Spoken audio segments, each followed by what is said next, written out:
Hello, and welcome to The Road Already Traveled, a podcast where we feature lessons from successful entrepreneurs and the professionals that serve them as they share their inspiring stories and insights. Now, let's get started with the show.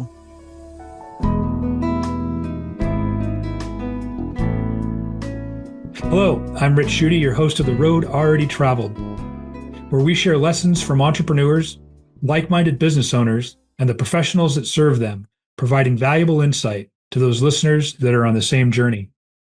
This episode is brought to you by Avalan, a wealth management firm dedicated to personalized financial, business, and investment planning for entrepreneurs as they make their way in our chaotic world. Are you ready to take control of your financial future? Well, at Avalan, we believe wealth isn't just about numbers. It's about freedom, security, and living life on your terms. Wherever you are in your entrepreneurial journey, our team of experts is here to guide you every step of the way. No cookie-cutter solutions, just smart, personalized strategies designed for your goals. Using our unique Optimal Entrepreneur program and an unwavering focus on world-class service, our relationships are built to last generations, helping clients achieve lifelong goals through a thoughtful, consultative approach. Visit avalanwealth.com today and start building the future you deserve. That's AVALAN wealth.com. Today, I'm really excited to actually host one of our experts when we start to look at needs for entrepreneurs outside of the investment platform and planning world, Robert Kulle. Robert grew up in upstate New York and was drafted out of college by the Cleveland Indians. Following his professional baseball career, he went to graduate school where he became certified to teach mathematics, I want to be sophisticated here, for grades 7 through 12. In 1998, he decided to leave his teaching position in Syracuse, New York, and move to Dallas, Texas, where he pursued an opportunity in financial services. After meeting his wife, Stephanie, they moved to California in 2004, where he founded Heritage Capital Strategies, which is Robert's entry into the entrepreneurial world. HCS specializes in life insurance solutions for business owners, affluent families, executives, and family offices. Robert's taken his experience as a former professional baseball player and high school math teacher to differentiate his firm in the life insurance marketplace. He built the firm to utilize his mathematical and educational background to help clients and their professional advisors identify the best life insurance products and funding options for their planning objectives. Robert's core beliefs are that Heritage Capital should focus on the analytics of the life insurance transaction, to be independent and to be able to access world-class products, as well as being committed to servicing their existing clients that have built the firm's success. These core beliefs and the firm relationships with M Financial have positioned Heritage Capital as a trusted resource for professional advisors and clients throughout the country. Robert, his wife Stephanie, and their 2 children reside in Newbury Park, California. They support their community through various school, sports, and philanthropic endeavors. As a former professional athlete, Robert loves youth sports and volunteers to coach softball, baseball, and basketball. The family are active members of the Sherwood Country Club in Westlake Village, where I can tell you personally, Robert's got one hell of a game. One thing I want to focus before we go into the rest of this is you were just recently recognized by Forbes as the best in state in financial security professionals. I don't want to do this any injustice. I also don't want to put the onus on you to, have to pat yourself on the shoulder. But this is big. This is a really big deal. And maybe you can just give a brief highlight as to what that actually means and how that came to be. Yeah, thanks, Rich. It's an honor to be invited to participate, and it's always a pleasure to interact with you. And we have a lot of respect for Avalan and what you do for entrepreneurs and families. The Forbes recognition is really a professional highlight. 3-4 years ago, Forbes kind of started putting together these ranking systems, and there was a nomination process, so it wasn't something you could just sign up for. And to be ranked, recognized as the top risk manager in Southern California is really a career highlight and a career achievement. I think goes to kind of our core values at HCS. I think we're always trying to put the value to the client first, I think we're trying to make our referral partners look really good for bringing us into projects and drive value. And then, ultimately, we come last. And I think that those core values are well received by the advisor community. I think clients appreciate that. And it was really a big honor for us to be recognized as the top risk manager in Southern California. Yeah, again, that's truly a big deal. I mean, I believe we met back in 2004, shortly after you got here. Maybe it was 2005. It's been really, really cool to watch you not only grow your business, but then also to see how you've been able to serve the clients that I've been able to touch with you. 20 years ago, I became part of a mastermind group, in our industry. And one of the first things that I learned in that mastermind group is that one of the best ways that you can serve your clients is to really build a genuine and true expert team around their needs. And life insurance gets a bad rap in a lot of different ways, and oftentimes that's because you don't necessarily have always the highest caliber of people working in that space. But it was made clear to me that I really needed to seek out somebody who was a very high caliber planning life insurance professional. And so you've been instrumental in a lot of our clients' lives and doing some really, really cool things on the advanced planning side, tax strategies, wealth continuation, et cetera. So I'm excited to start to get into some of that later in our conversation. But I want to, before we do that, spend a little bit of time getting to know you personally, right? Because we all like to identify with who we're talking to and about. So spend a little bit of time there. And then I want to spend a little bit of time focusing on your journey actually as an entrepreneur, because not only do you serve entrepreneurs, but you've built something quite impressive and, managing employees and all the different, crazy things that we have to do as entrepreneurs. So maybe you'll share a couple stories with that, and then we can get into some of the things that you get to do to help entrepreneurs on their own journeys. Sounds great. So let's start on the personal. Talk to me a little bit. I just read a pretty badass bio, if you ask me. And I know how we build those things, and we always highlight, our best suits, but what those things don't talk about is you as the individual. So maybe you could share something that most people don't know about you, maybe a strange quirk or habit, hobbies that might be a little bit off the narrative, from the average person that gets to know Robert Kulle. Yeah. So, I'm an only child. And so I'm incredibly comfortable being alone, if that makes sense, right? So silence doesn't bother me. And I'm incredibly uncomfortable in places like Vegas or a networking meeting. And while, we have a ton of confidence in what we do and our expertise, that I think that correlation of me kind of like being very comfortable being alone is a lot of people wouldn't probably think of. Like if you took me to Vegas, I'm the person like, am I having enough fun? Am I having enough fun? Because everybody around me is having more fun and I'm just watching it, if that makes sense. So I'm more of an observer than a participator in certain things. And I would say that's kind of a little bit quirky that people probably wouldn't know. Yeah, I certainly haven't. And in the years that we've known each other, that surprises me a little bit. So, perfect. So you're chill in Vegas.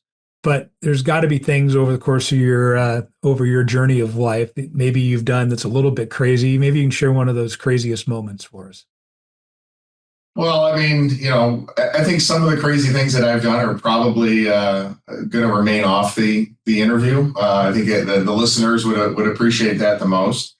The two probably craziest things I ever did was quitting my job at North Syracuse High School and not only changing careers, but changing geographic locations. Right. In upstate New York and small towns where we grew up, people didn't leave. Driving 2 or 3 hours to New York City was just far. Right. So to pick up after the school season ended and move to Texas and to try to figure out a way to pursue a career in financial services, it probably was at the time a huge risk and a little bit crazy. I think moving from Texas to California was probably another crazy kind of, move. When you start a career in financial services, it's a really hard business, no matter which discipline you choose to get started. And once you get kind of 5 to 6 years in, it gets a little bit easier. And then pick up and move to Southern California was probably really crazy because Southern California is the most competitive geographic, place in the country for what we do in the life insurance space. So I would say those are probably the two craziest things I've done. In risk management, I don't get all that crazy. So, I fell into the right career, if that makes sense. Yeah, no doubt. I'm going to come back to that as we get into HCS a little bit later. But yeah, that's not an easy thing to do, and I would say that's a little bit. I was hoping, that you were chasing donkeys someplace, or, but,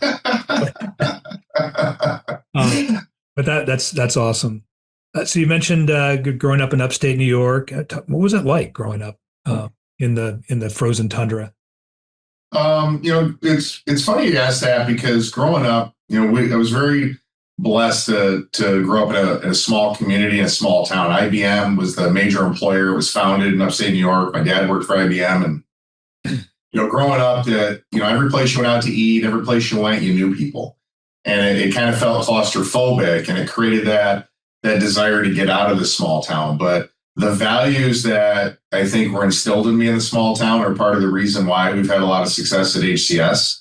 When you're in a small town, everybody knows your business, so you got to really watch what you're doing, and your reputation is everything, if that makes sense.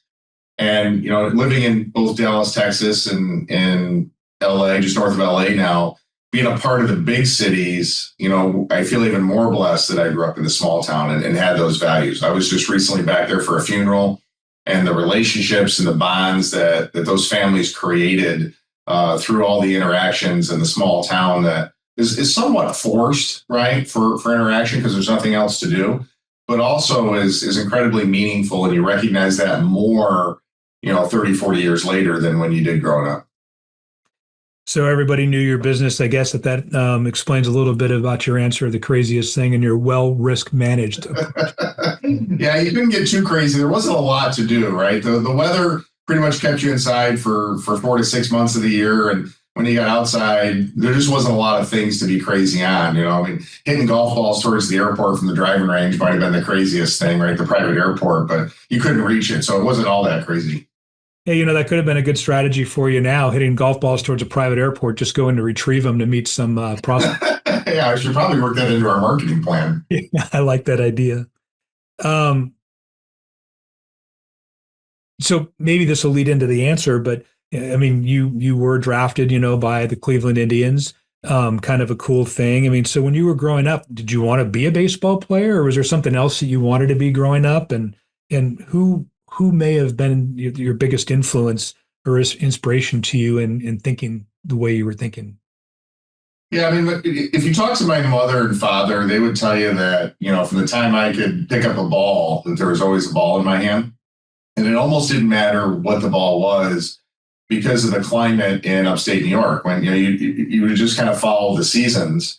But, through youth sports, I was, a pretty good baseball player, and I got better and better as I got older, and I loved playing baseball. And I always wanted to be a professional baseball player. I mean, I always, from the time I could remember, playing youth sports and striking out in T-ball to leading the country in RBIs in college. I led Division I in RBIs. I always wanted to play professional baseball. I didn't almost think of anything else. And so I never really evaluated any other career path until I got released and cut.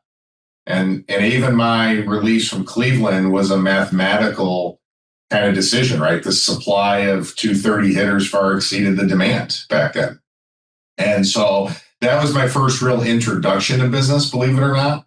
My dad owned some apartment buildings, and so I learned a little bit about finances and rents and taxes and things like that, but wasn't really interested.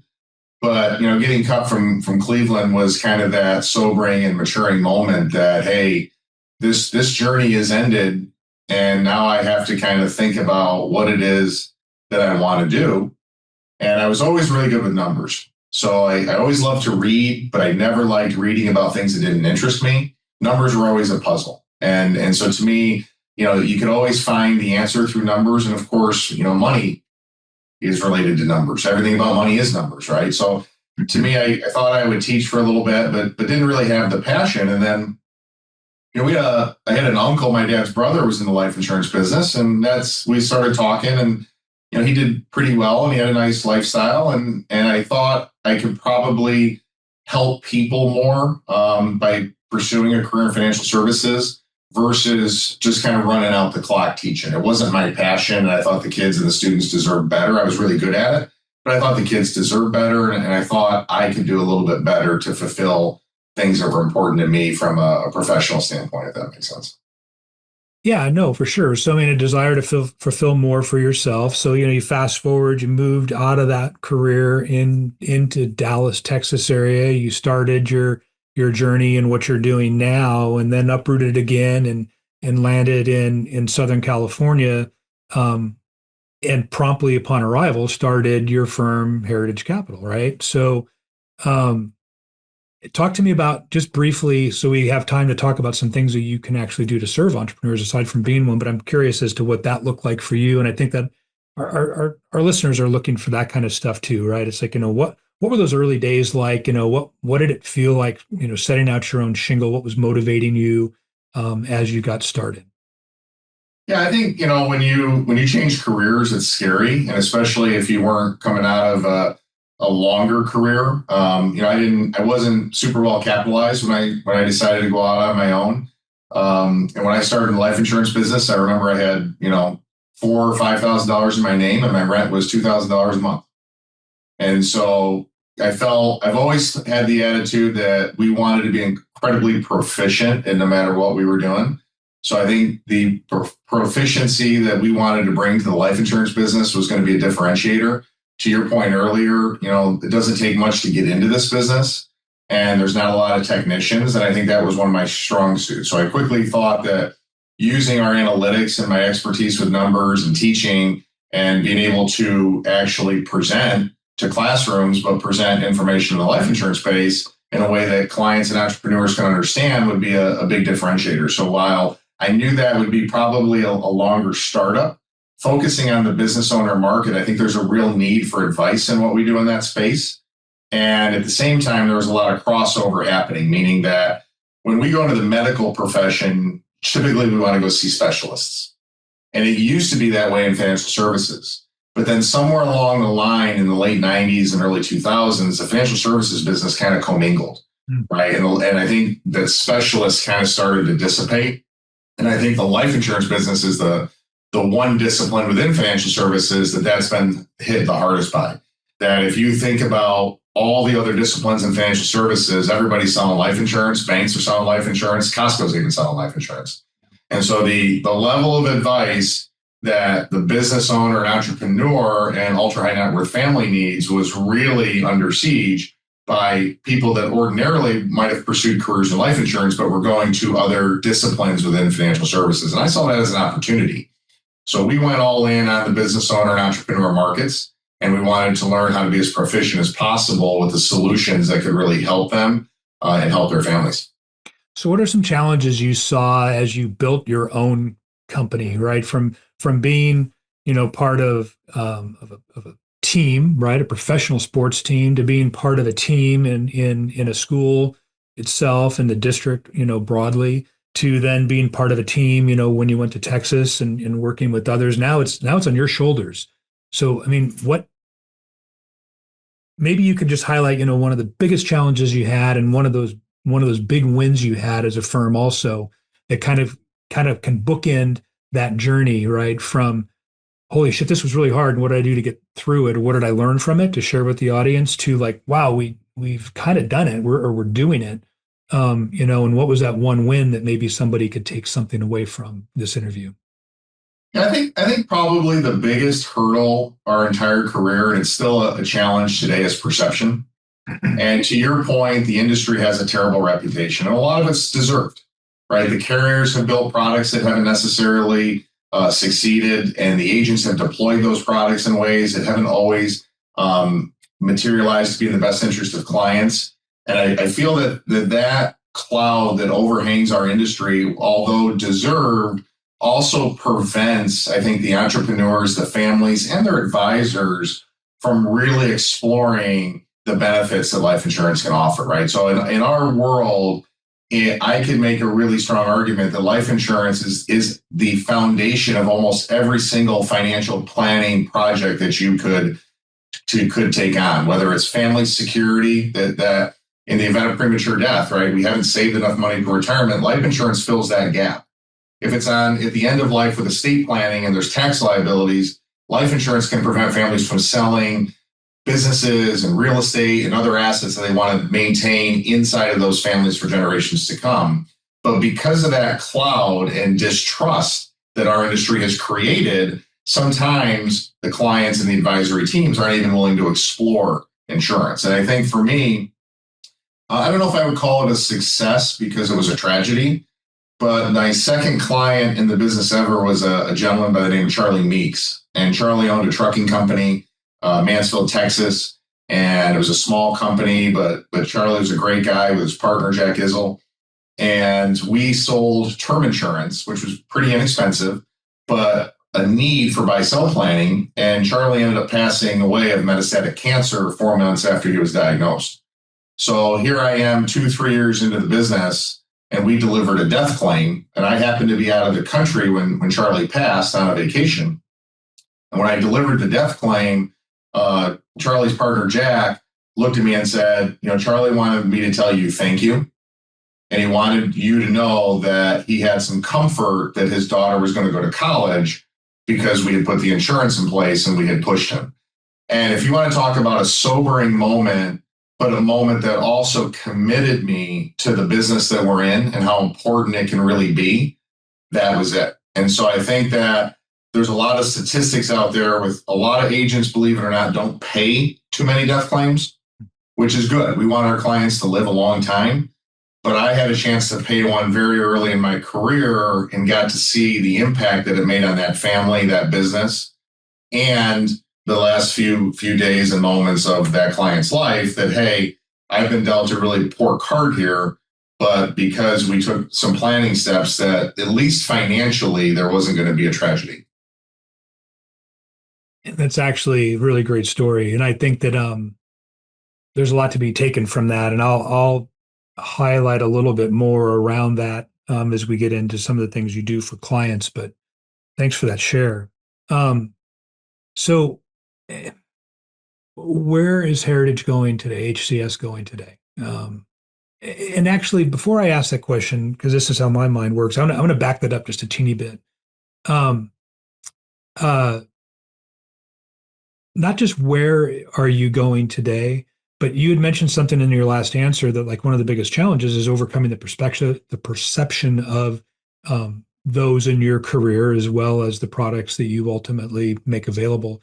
What are some things that you have done to overcome that perception? How are you able to, not just as the person providing the product and doing these great things that you do for your clients, but how have you been able to do that just in general, right? As you're building your own enterprise, right? Your own entrepreneurial shop, right? The people that, you work with that depend on you, right? As their employer, et cetera. How have you overcome some of that perception? Yeah, that's a great question. I think we work at it daily, weekly, annually, if that makes sense. But I think as I look back now, 27 years later, our experiences in working with entrepreneurs and families has really also clarified our approach, if that makes sense, to a degree. And so I think it ties into a couple of different areas. I think education is still at the core of what we do. And I think we try to educate the clients, and we also try to educate the advisory teams. There's no perfect solution to a lot of the projects that we do because we don't know when death is going to occur, and we don't know what the balance sheets are going to look like. We don't know what the tax laws are going to be. So we try to incorporate flexibility with the education, if that makes sense. And then we also try to keep things leaning towards simplicity versus complication. I think one of the biggest things that I've learned over my career is that there's a lot of great ideas out there, but there's a lot of the ideas come with tremendous complexity. Okay. And I think that for the entrepreneur, time is their biggest challenge. Right. And I learned that maybe a dozen or so years ago, playing with a client who invited me to play golf. And I really didn't play golf with the client. I played golf with myself, and I watched the client walk down the other side of the golf course on the phone, taking call after call after call after call. And that was probably a really clarifying moment to me that the entrepreneur has such demand on their time. They believe the planning is important that we do, but they don't necessarily have as much time to commit to it as they would like to. And so finding that balance between the education, the flexibility, and the simplicity, I think has been a really big boost to our business because I think it matches up very well with the mindset of the entrepreneur who's very often in accumulation mode, and we're always talking about protection. So when we deploy that into strategies, we can use our products to be kind of bridges to get us to strategic objectives that the entrepreneurs are working towards, or we can go full implementation, but we have the flexibility to really match kind of where they are today in life and also kind of guide them to where they want to go. And so they have a plan and a roadmap, if that makes sense, that also allows them to alter their path. I think flexibility is probably the thing that we stress the most when we're implementing products. So really starting with the client versus the product, right? Because one of the things, and I've been around long enough I'm insurance licensed. We don't do it. We look to experts like yourself because we know that you've got access to product we don't have, knowledge that we don't have, the ability to create solutions that when you're doing it day in and day out, you can do that in a more expert role. But one of the issues in life insurance is that so oftentimes, right, a life insurance company will create a product and then they'll go and create the problems that product can solve.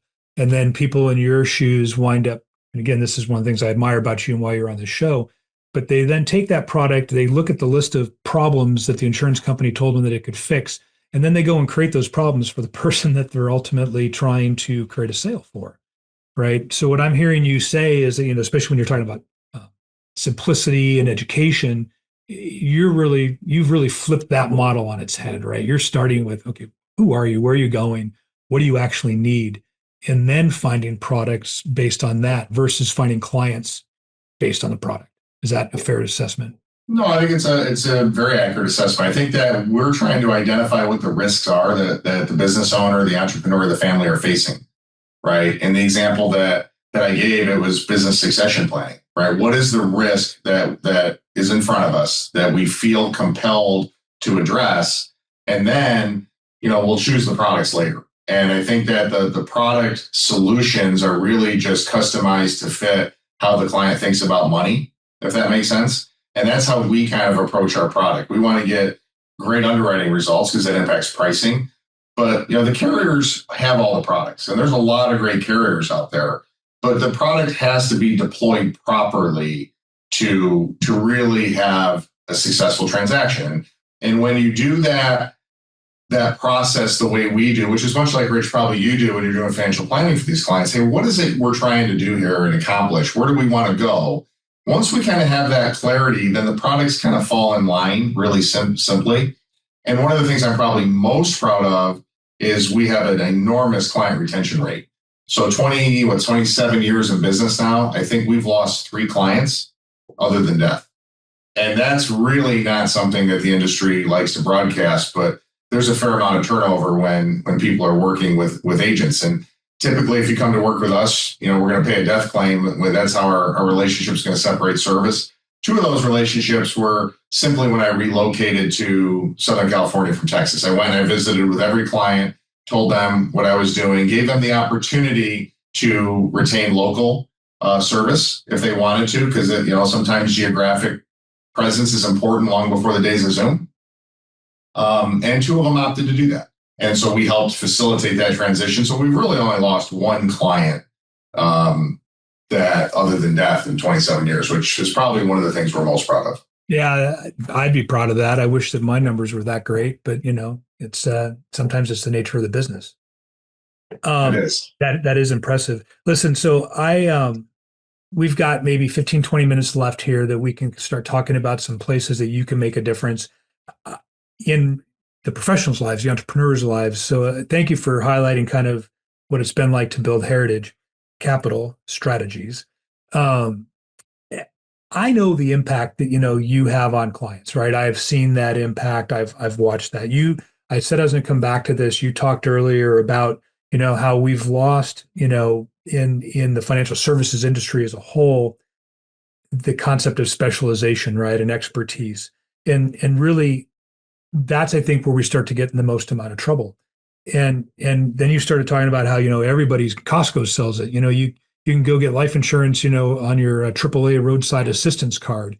It's really everywhere. And so the other thing that you had mentioned in a previous answer is you realize that entrepreneurs, our most precious asset is our time, which we have very little of, right? Because we're constantly trying to battle and balance, our desires for we want to be able to do to provide for our family. And then on the other side, what we need to provide to those that work for us. And then what we need to do for our clients and inventories and supply chains. And God knows all the things that we're dealing with. So we don't have time. So we typically look at life insurance, right, as entrepreneurs. And I'm not talking about as a professional that understands what it's there for, but we misunderstand what it's necessary for, right? So maybe our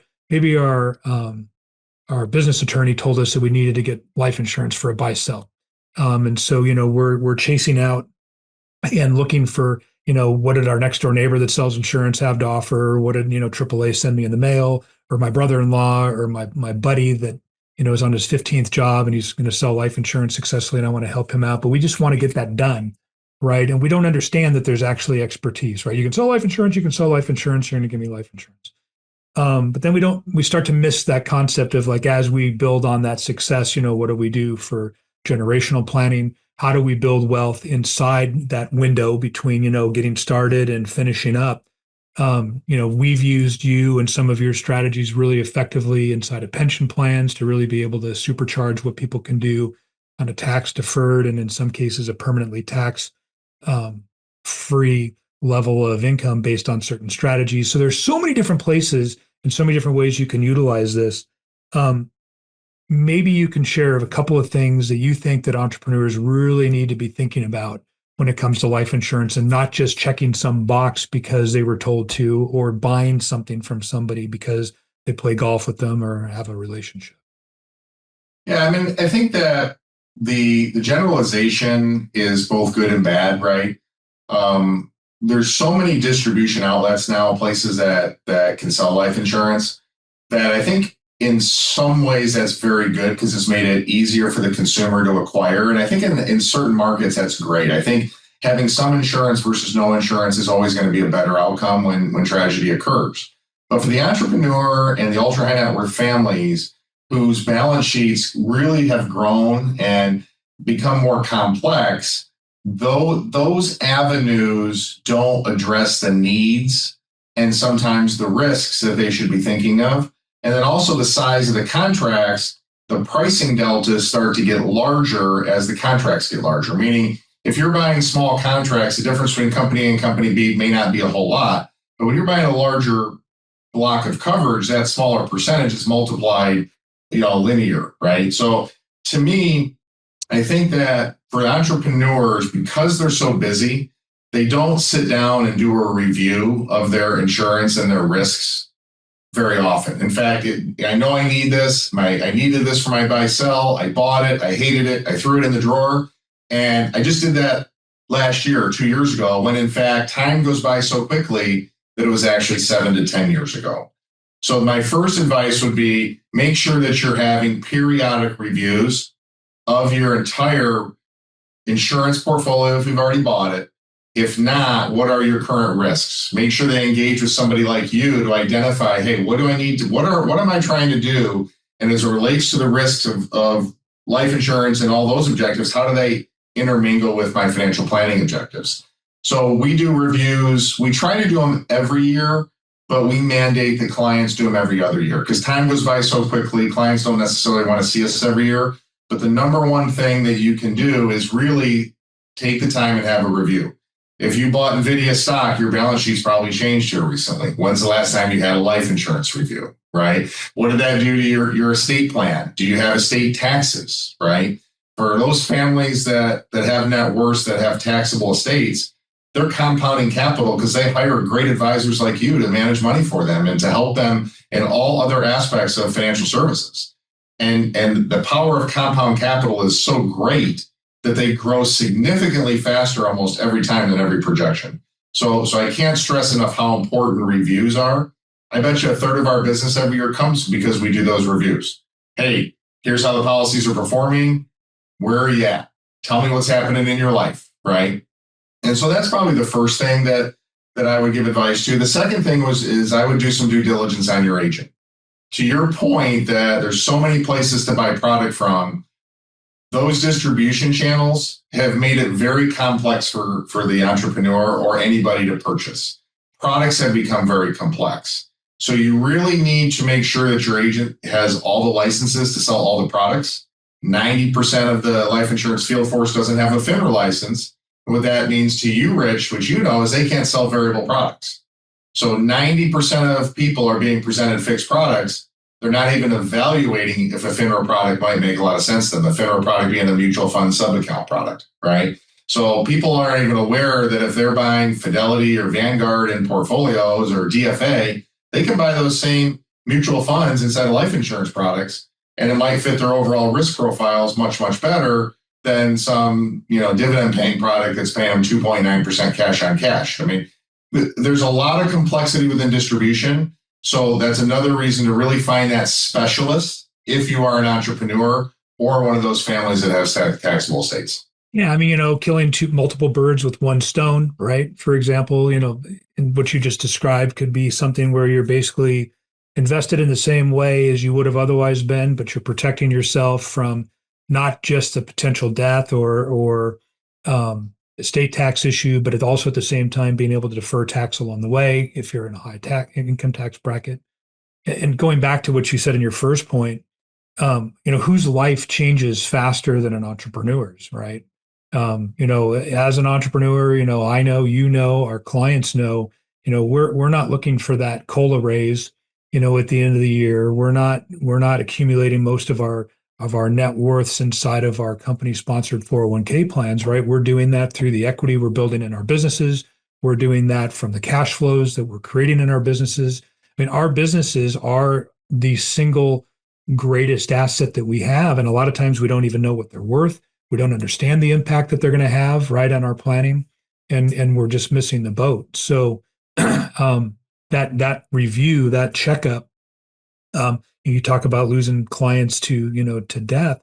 I'm sure that every one of them that you have and those that you haven't, have faced a medical diagnosis, right? It's like, hey, things aren't that good. And it's like, what's the first thing that these people do, right? They go and seek a second opinion, but it's not something that they're doing with their life insurance. It's not something they're doing with their wealth planners, their financial planners, their CPAs. It's like all these people that, we land in these relationships based on just that, a relationship.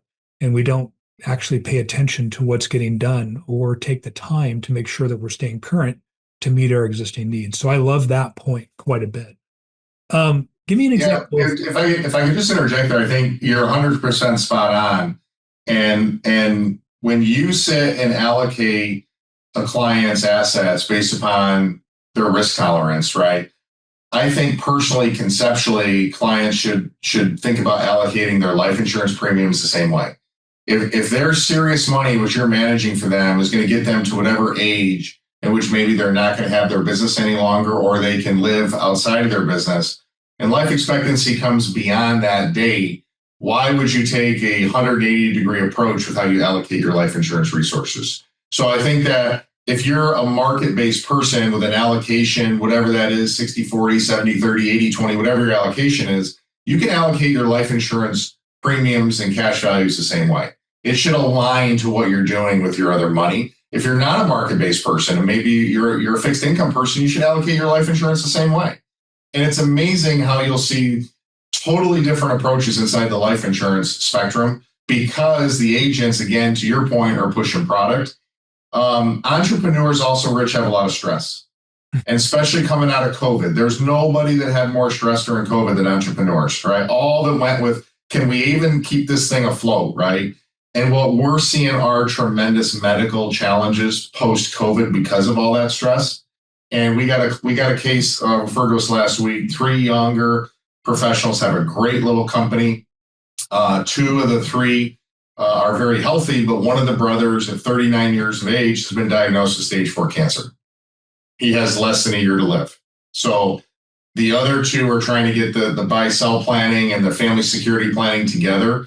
But that's been a consistent pattern coming out of COVID, is there are significant health challenges that are falling at the feet of entrepreneurs just because of the stress, I believe, that it took to keep that business running, navigating all those challenges, people working from home, the office, all that stuff that we never had to deal with, that we certainly didn't even have time before, but somehow now had to figure all that out. So again, I would encourage people to take a step back, think about where you are, have a reassessment or a review, and then certainly kind of update everything if needed. Yeah, it is unfortunate. It is true, right? The amount of stress. I mean, there's a reason why entrepreneurs have one of the highest divorce rates in the world or in the country. It's because of the stress and the things that we wind up doing. And so oftentimes it's because we're taking our eye off the ball.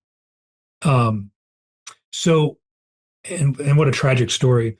As we start to wrap up, I want you to give me two stories that you can think of, right? Or things that you've seen from a perspective of what is one of the biggest, and we're an adult podcast here, so I'm going to use this as a technical term, but what is one of the biggest shit shows that you've ever seen, right, that you've had to undo in life insurance? Because I'm asking that because I think that there are people still out there today that are in those situations and don't even know how bad it is. So maybe there's someone that's listening to this that can learn that they're not in a great spot. And then I want you to contrast that with your second example of just something that was an enormous win for one of your clients, someplace where you were able to make a really significant difference that someone listening to this podcast could potentially learn from in terms of where life insurance could really, make a difference in their own lives. So if you could do those two things in the time that we have left, and then we can wrap up, I'd really appreciate that. Yeah, so the first one's pretty easy, and it's really been created by the industry as a whole. The indexed universal life policy itself, in concept, I think was a very good product developed by the insurance industry because it allowed people that didn't really want full market participation, specifically to avoid the downside of market participation, the ability to get policy credits that are a little bit better than what the fixed income policies were generating because interest rates have been declining, all the way up through COVID until COVID. The dumpster fire in that is they also invented a second loan option called an alternate or an index loan.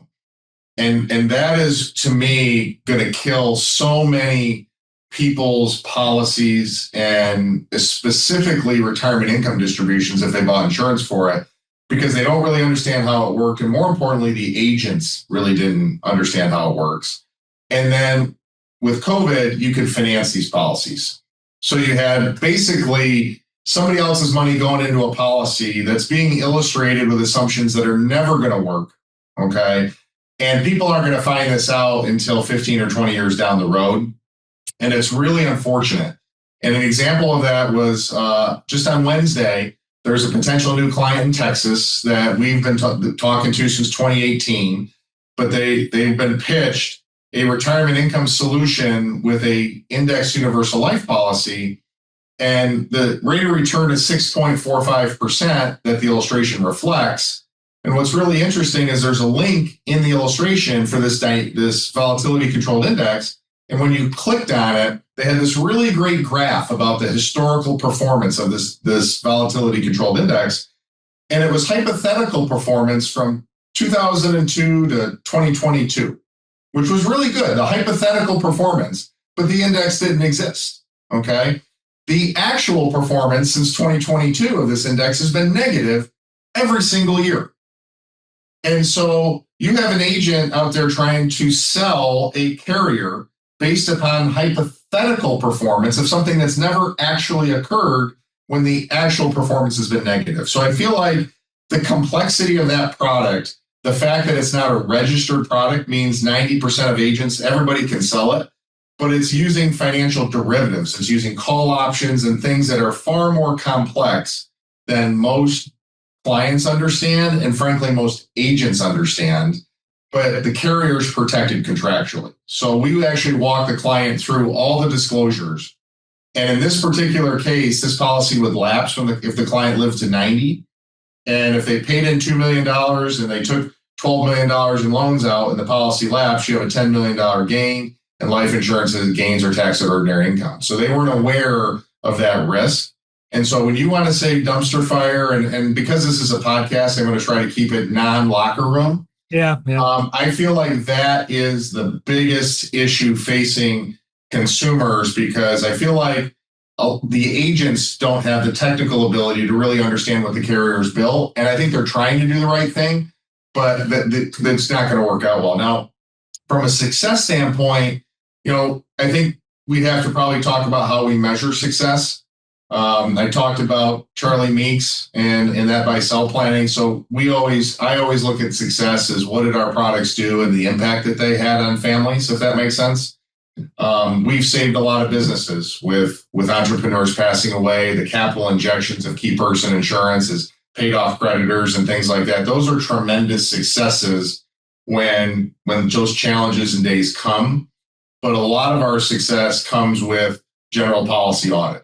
So we've had clients that are paying, hundreds of thousands of dollars in premiums that effectively had policies that were paid up just by sitting down and looking at where they are today. What are the policies that you bought? What can we do to them? We just had a client in New York. We changed these existing policies to dividend offset. We saved him $60,000 in premium a year, and he's in the real estate space in New York, which has been hammered because it's mostly office space. So we have success in measuring different ways, but I think that our greatest successes are watching the execution on the back end and how our products actually help those families and businesses when those days come, when our loved ones pass. So I've got a couple of huge takeaways that I'm hearing, and it's tied to the dumpster fire. Thank you for cleaning me up, and as well as the successes. It's like, understand what you have first and foremost. If you don't understand it, it's likely that it's not something you even need, right? If you don't understand what you're purchasing in anything, right, let alone life insurance or for any financial services, if you don't understand it, it's probably not what needs to be used to implement, right? Which then ties into the other. It's like, spend that time getting that review, right? Get that checkup, get that second opinion, right? So you can actually see where these holes are, and that explosion that you talked about, somebody like yourself comes in early, you can see that thing's not going to make it, and you can adjust before it completely blows up, right? And for the other scenarios, like, who wants to be spending $60,000 a year that you don't need to be spending, to have the same coverage, right, and benefit. So, listen, I know we're up against it. I want to be respectful of your time. I could go on with this forever. I mean, like, what nugget can we get here and what nugget can we get there? Maybe that's something we come back to revisit down the road. But Robert, I really appreciate you taking the time here with us today. I've learned something. I hope everyone listening has. As we go, could you do me a favor and let people know where they can find you should there have been something of interest that they heard here today? Yeah, so Heritage Capital Strategies is our company. www.hcapst.com is our website. Obviously, all our contact information is there. We're in Thousand Oaks, Westlake Village, actually, California. So from that perspective, 805-604-2728 is our phone number. So we're happy to answer questions if anybody wants to reach out. You've been a tremendous resource to us, to our clients, and I know that you can be a tremendous resource to anyone that's sitting here struggling with some of the complexities of the world that you live in. Congratulations on the career that you've had to this point and the amazing things that you've been able to do. And again, thank you for your partnership and making us be able to serve our clients better. Until next time, you have been listening to The Road Already Traveled, where you can find us on all of your most popular podcast downloads from Apple iTunes, Spotify, and et cetera. And we're also on YouTube. So like us, subscribe, share this journey that you're taking with us. And we will look forward to seeing you on next week's episode. Robert, thanks again. Thanks, Rich. Thanks for the invite. It was a pleasure. Absolutely. Bye-bye.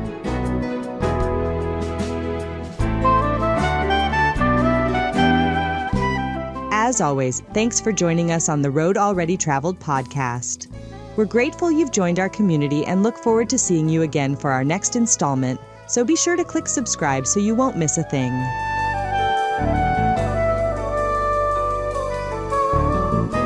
This communication is for informational purposes only and does not purport to be a complete statement of all material facts related to any company, industry, or security mentioned.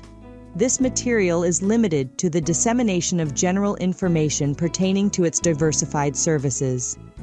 The opinions expressed reflect our judgment now and are subject to change without notice and may or may not be updated. The information provided, while not guaranteed as to accuracy or completeness, has been obtained from sources believed to be reliable. Financial planning, advisory, and/or consulting services offered through Avalan LLC, a registered investment advisor.